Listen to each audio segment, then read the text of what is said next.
Capítulo 17. La agonía.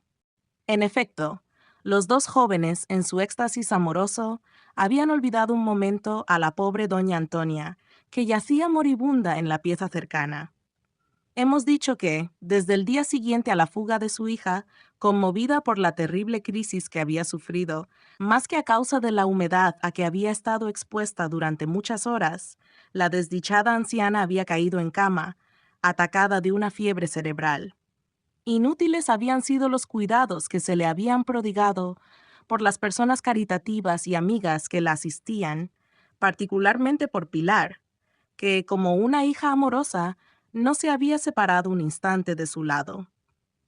La experiencia de aquellas buenas gentes, a falta de médico, y todos los esfuerzos se habían estrellado contra la gravedad del mal. La señora se moría, y Nicolás llegaba precisamente en los momentos en que la agonía tocaba a su término. Nicolás, profundamente consternado, penetró en la estancia de la enferma, débilmente alumbrada, y en la que fue saludado afectuosamente por las pocas personas que allí había. Pilar, que lo había precedido, se acercó al lecho de su madrina y, llamándola varias veces, le dijo que Nicolás estaba cerca de ella y que deseaba hablarle. La anciana, como si despertara de un profundo letargo, procurando reunir las pocas fuerzas que le quedaban, levantó la cabeza, se fijó en el herrero, que le alargaba las manos cariñosamente, y entonces, reconociéndole, lanzó un débil grito, tomó aquellas manos entre las suyas, las besó repetidas veces murmurando, «¡Nicolás, Nicolás, hijo mío!», y luego cayó desplomada, como si aquel esfuerzo supremo hubiera agotado su existencia. Nicolás se inclinó al borde de aquel lecho de muerte, y allí, ese hombre de hierro, a quien no habían logrado abatir ni las desgracias ni los peligros, se puso a llorar amargamente, afligido ante tamaña desdicha y maldiciendo al destino que tales injusticias comete.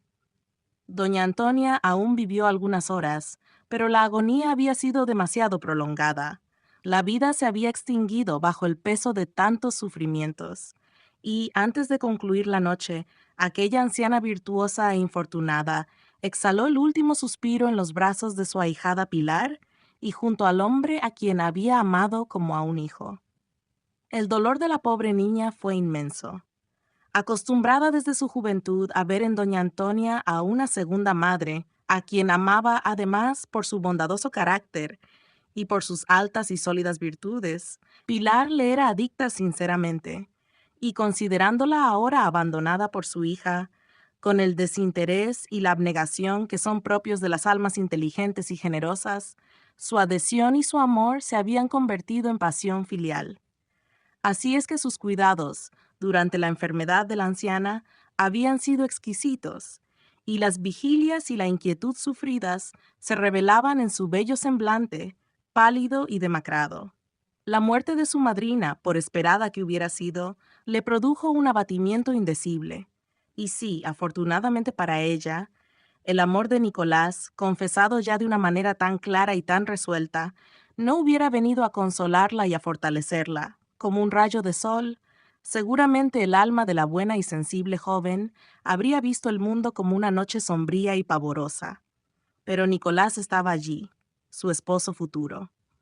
El cielo se lo enviaba justamente en los instantes de mayor amargura para ella, huérfana infeliz, sin patrimonio, sin más apoyo que dos tíos ancianos, y en medio de aquella situación llena de peligros para todos. Entonces consideró al joven no solo como al elegido de su corazón, sino como a su salvador, a su providencia.